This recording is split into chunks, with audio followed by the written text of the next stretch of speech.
जय भगवान परशुराम। आप सभी देशवासियों को भगवान परशुराम जन्मोत्सव की हार्दिक शुभकामनाएं। इसे प्रकटोत्सव भी कहते हैं। कुछ लोग जयंती के नाम से भी शुभकामनाएं देते हैं। आप सभी को बहुत बहुत शुभकामनाएं। आज हम आपको भगवान परशुराम जी की कथा सुनाएंगे।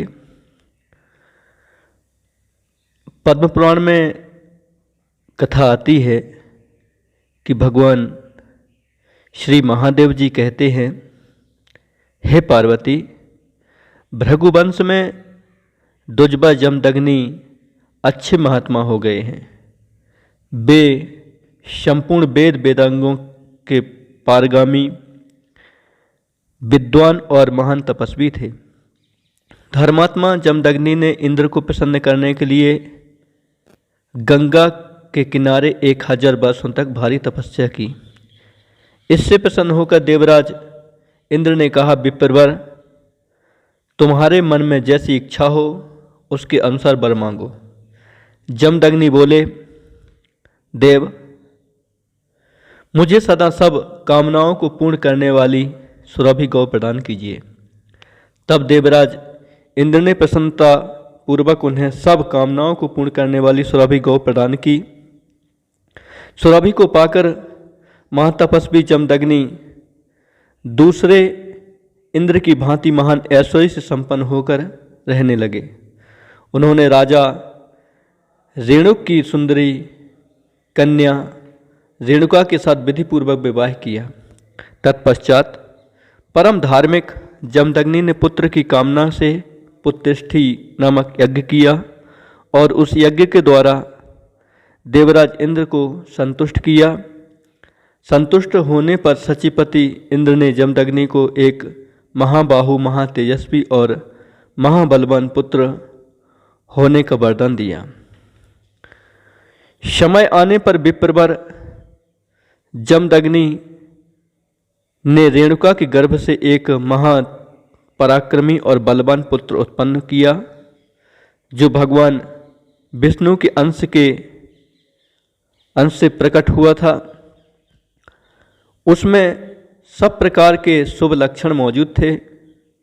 पितामह भृगु ने आकर उस महापराक्रमी पुत्र का नामकरण संस्कार किया और बड़ी प्रसन्नता के साथ उसका नाम राम रखा।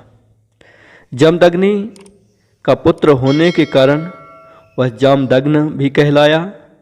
भार्गव वंशी बालक राम धीरे धीरे बड़े हुए। उपनयन संस्कार के पश्चात उन्होंने सब विद्याओं में प्रवीणता प्राप्त कर ली।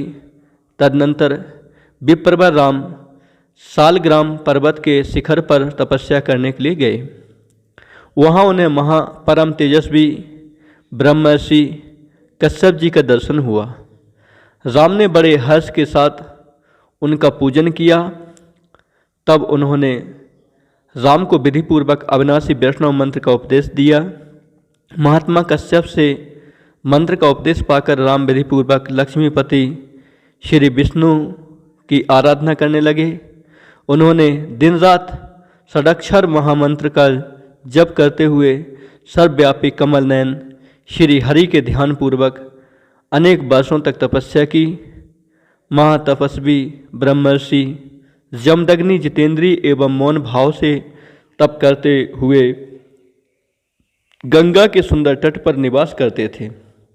उन्होंने यज्ञ, दान आदि महान धर्मों का विधिपूर्वक अनुष्ठान किया।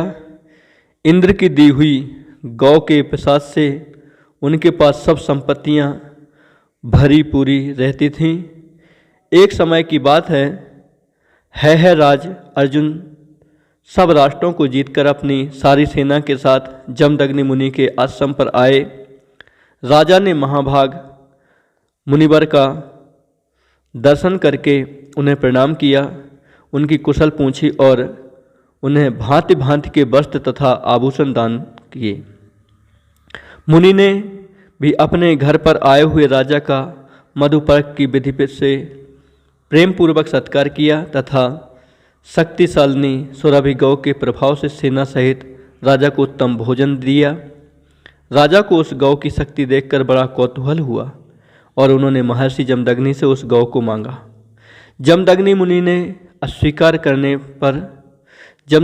के अस्वीकार करने पर हैहराज ने उस सबला गौ को बलपूर्वक ले लिया। तब महाभागा सबला ने क्रोध से भरकर अपने सींग से राजा के सब सैनिकों को मार डाला। तदनंतर स्वयं अंतर्ध्यान होकर क्षण भर में इंद्र के पास जा पहुंची। इधर अपनी सेना का विनाश हो देखकर राजा अर्जुन क्रोध से पागल हो उठा। उसने मुक्कों से मार मार कर मुनि जमदग्नि का वध कर डाला और लौटकर अपने नगर में प्रवेश किया। उधर राम ने देव देवेश्वर भगवान विष्णु की आराधना करके उन्हें प्रसन्न किया। भगवान ने अपने परशु वैष्णव महाधनुष और अनेक दिव्यास्त्र प्रदान करके उनसे कहा, मैं तुम्हें अपनी उत्तम शक्ति प्रदान करता हूँ। मेरी शक्ति से आभीष्ट होकर तुम पृथ्वी का भार उतारने और देवताओं का हित करने के लिए दुष्ट राजाओं का वध करो। इस समय पृथ्वी पर बहुत से मदोन्मत्त राजा एकत्र हो रहे हैं।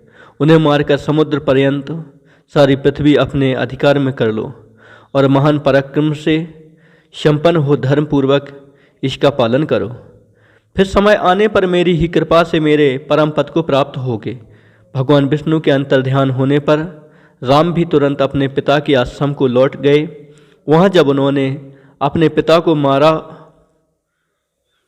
को मारा गया देखा तो वे क्रोध से मूर्छित हो गए और इस पृथ्वी को क्षत्रिय विहीन करने की इच्छा से हैहराज के नगर में जा पहुँचे। वहाँ राजा को ललकार कर महायुद्ध में प्रवृत्त हुए और उसकी सेना का संहार करके अंत में उन्होंने उसको भी मार डाला। इस प्रकार सहस्रबाहु अर्जुन का वध करने के अनंतर प्रतापी परशुराम जी कुपित होकर संपूर्ण राजाओं का संहार कर डाला। केवल राजा इक्ष्वाकु के महान कुल पर उन्होंने हाथ नहीं उठाया। एक तो वह नाना का कुल था, दूसरे माता रेणुका ने इक्ष्वाकु वंशी क्षत्रियों को मारने की मनाही कर दी थी, इसलिए उक्त वंश की उन्होंने रक्षा की। इस प्रकार क्षत्रियों का संहार करने के पश्चात प्रतापी परशुराम जी ने अश्वमेध नामक महायज्ञ विधि पूर्वक अनुष्ठान किया और उसमें श्रेष्ठ ब्राह्मणों को 7 दीपों सहित पृथ्वी दान कर दी। तदनंतर वे भगवान नर नारायण आश्रम में तपस्या करने के लिए चले गए। पार्वती, यह मैंने तुमसे परशुराम जी के चरित्र का वर्णन किया है। वे भगवान विष्णु की शक्ति के आवेश अवतार थे, इसलिए शक्ति के आवेश से उन्होंने जो कुछ किया उसकी उपासना नहीं करनी चाहिए। भगवत भक्त महात्माओं तथा श्रेष्ठ ब्राह्मणों के लिए भगवान श्री राम तथा श्री कृष्ण अवतार ही उपासना करने योग्य हैं, क्योंकि वे अपने ईश्वरीय गुणों से परिपूर्ण हैं और उपासना करने पर मनुष्यों को मोक्ष प्रदान करने वाले हैं। बोलिए भगवान परशुराम जी की जय हो।